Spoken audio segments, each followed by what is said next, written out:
Am I the asshole for telling my husband to make his own meals? So for context, we're a household of 5. We have one child who's autistic and only eats a few specific foods, another one with allergies who has to avoid specific foods, and another one who will eat most stuff but hates meat. This alone makes it a bit tough to figure out meals. I do a pretty balanced diet and try to figure out meals I can adjust to everyone's taste. However, my husband is on a low carb and no sugars diet, yet also refuses to eat vegetables and says he doesn't even want to try a majority of dishes I suggest. I've been trying to figure out how to make meals for us all, but he's the hardest one to cook for by far since he won't eat a majority of vegetables, or hardly any starches, and hates stuff like stews and curries.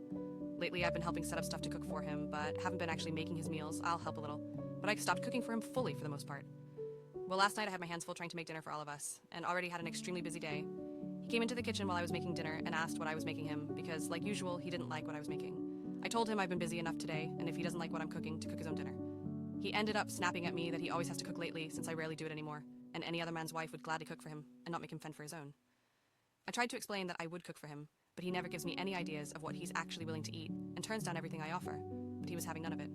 My family's on his side. They're saying I'm neglecting him and that men don't usually have to worry about their own dinner, and I need to make sure he's fed good like me and the kids. So, am I the asshole? Does this sound familiar to anyone else?